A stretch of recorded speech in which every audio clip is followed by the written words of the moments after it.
Alright guys, welcome back to Archer's Garage, and we got this one here to service today. It's a simpler service. We're going to clean it up, make it look nice, but we're going to do a basic service. Now it does run well. As you see, I started it up.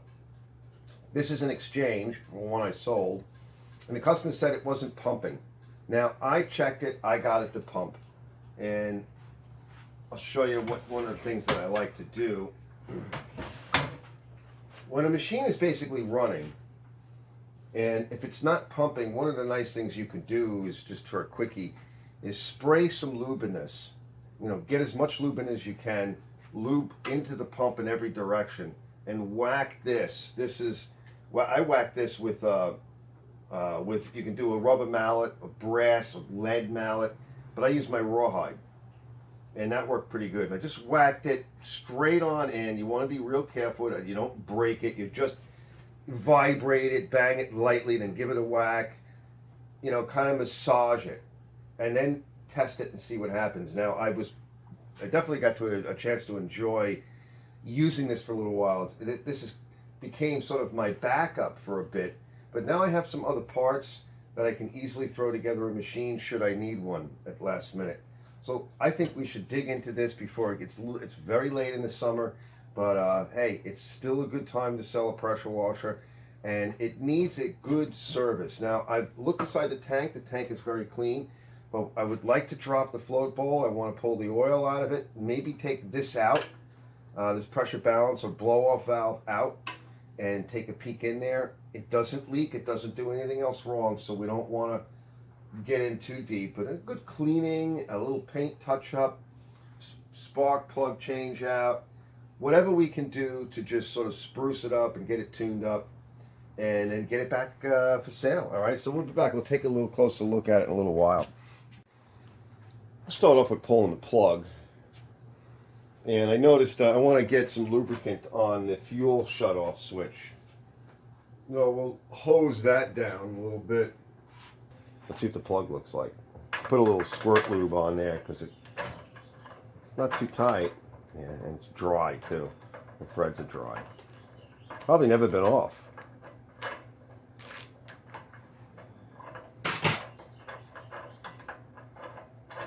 It's a nice machine.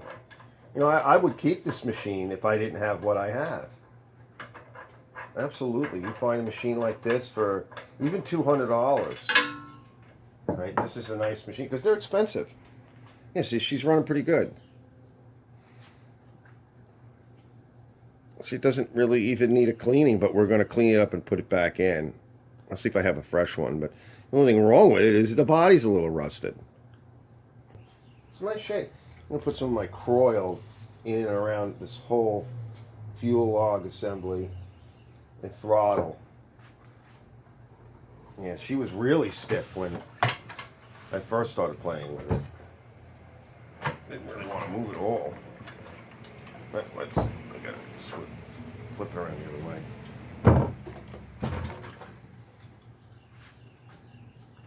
And sometimes you have to take it apart, but well, I think it's working. We'll just keep doing this as we're over here working. And I'm not going to take the carb off, but I am going to lubricate it with Croil. And we are going to pull the bottom as soon as I figure out how. Okay, so this is closed. We want to glue this sticker back on at some point. So now this is now closed, and then this is open. And we'll reach up underneath there. Now another thing we can do, try to see if we could put this. Yeah, that's perfect. This is a nice frame. Like you can, another nice thing about this is this frame allows you to kind of get in here and do whatever you want. Now, maybe we could pull this off. And we can get at that, we can clean the tires properly because they're not clean. Another nice feature, right? This is like packed with another nice feature, all right? Pneumatic tires, but the ones that don't go flat, the no flats. That's really nice because on these little machines, having, you know, a standard pneumatic tire is garbage. It's horrible. I have another machine similar that has pneumatics on it, and it sucks. Now, and another thing we can do while we're here, and this is just all of the while we're here's, should like to pressure wash this whole bottom. I think it'd be a good idea. We're going to squirt a little bit more oil in and around the mount area, the valve area, and the clip, the U-clip that holds it on. So yeah, this would be a good idea to kind of get underneath here and give this another bath. Right, we'll clean it down a little bit more. I'm just going to do it with the hose. We'll take this off. We'll do the carburetor. Should probably do that first, but let's pull this off. We're going to peek into the carburetor and see. We might want to take this cover off and get into the magneto and get in there and check on that and give that a good adjustment. Just go over the whole machine, especially if the machine is built in such a way that you're able to get to everything. Oh, I'm getting paged. But it pulled this down and we can see there's muck in there. All right, now probably could have just rinsed it out by draining it, but we're gonna blow it. All right, I'm gonna get in there, I'm gonna blow it. I don't think we need to do anything else because it ran really well. I'll stick my poker up in there. I'll brush this off a little bit, and we'll service it that way because, like I said, it was running pretty well. So let me rinse this all off. Just a standard flush, guys.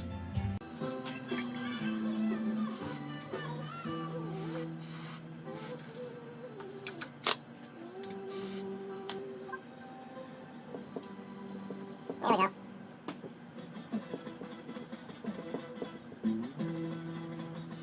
Look at my little dirt left.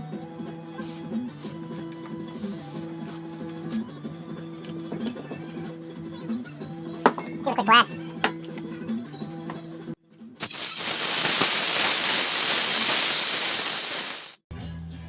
And clean that on the bench with a wire brush and just scoop it up. Scoop and juice it for a little bit and we'll put this back together. Nutrients. Right, get it on the seal too.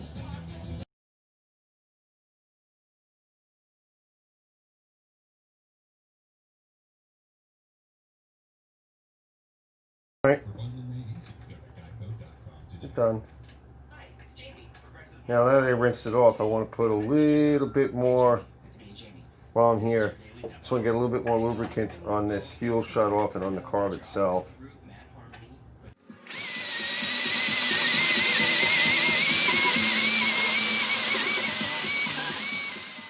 That's it. Now we got to blow it off because it's all stuck.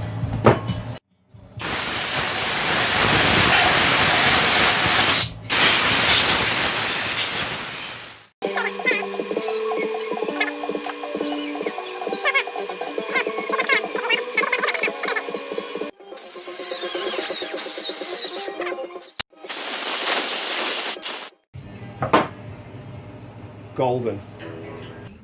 Especially for these, because the magnet is so small, you have to try to, straddle it. So what I'll do in tighter situations is I'll move the coil back.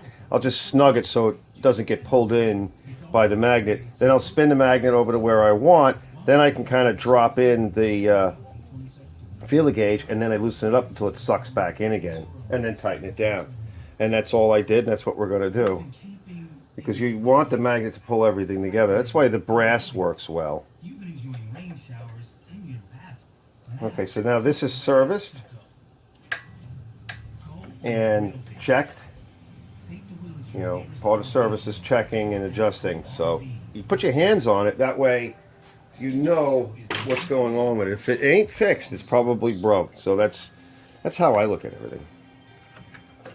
All right, now we want to test it because sometimes these magnets and things are a little out of whack. The flywheels can be a little out of round. So you want to make sure nothing hits. That looks good. All right.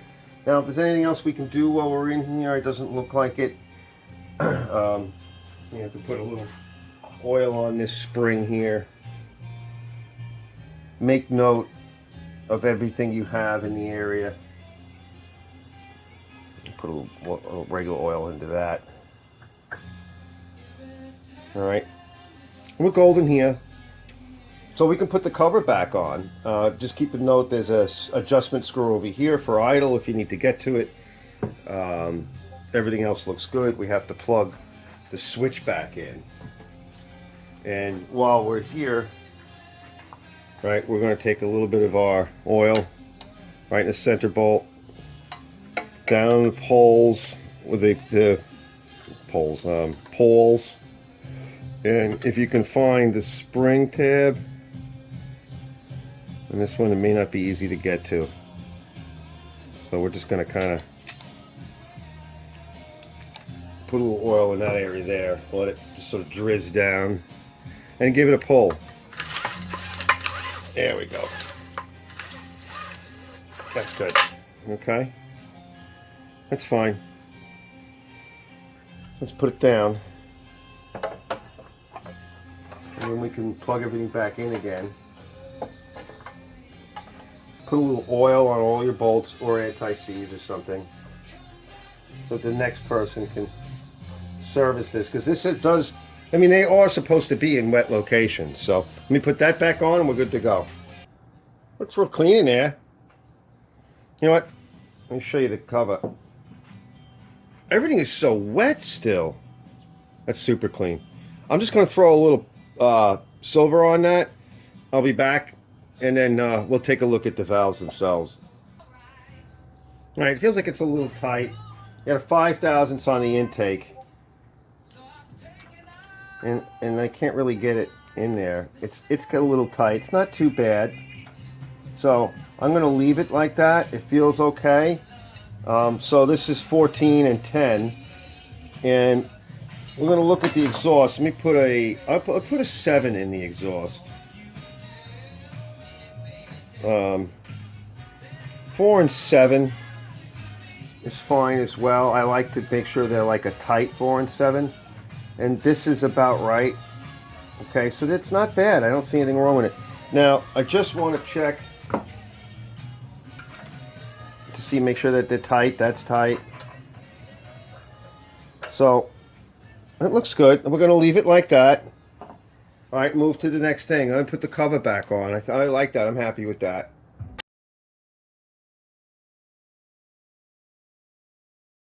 If you don't have the dipstick, it should come to about the bottom or middle threads. Shouldn't be like overfilling the threads, but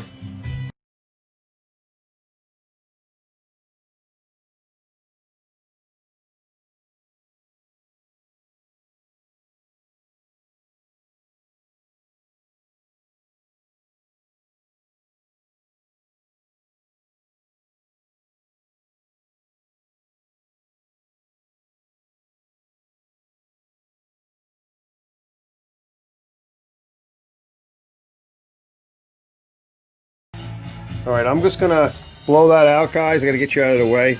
We're gonna put a little more coil in, and the same thing on this. We're just gonna, there's nothing to do here. It really is in good shape. Again, make sure the ports are clear. I'm gonna wipe it down, put a little grease on it, a little coil on it, and then put it back together again.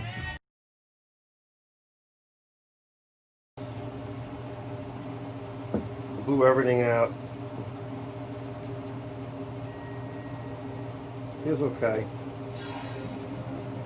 I don't know what else you could possibly do. Alright, we just want to tap it down a little. Make sure it's seated.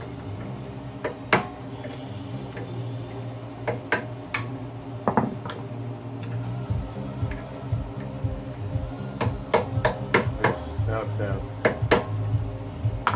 Alright, now we should be able to just put this back in. Personally, I think it should go the other way.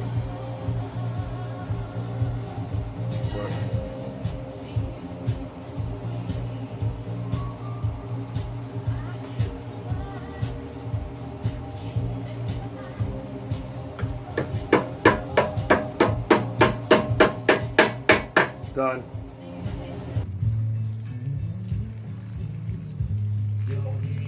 Try it. Sounds good.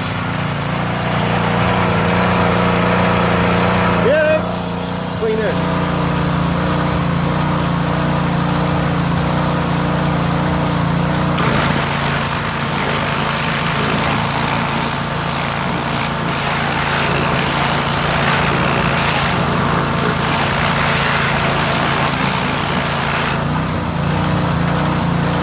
want to get my hat.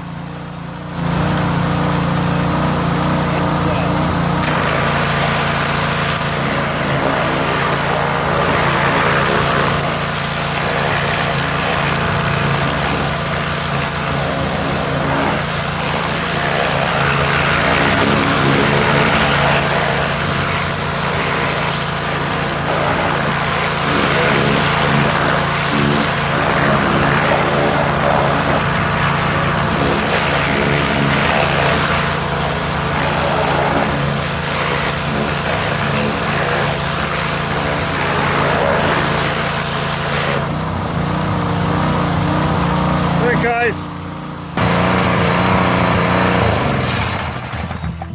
Okay guys, I'm going to sign off here and I'm going to get back to cleaning.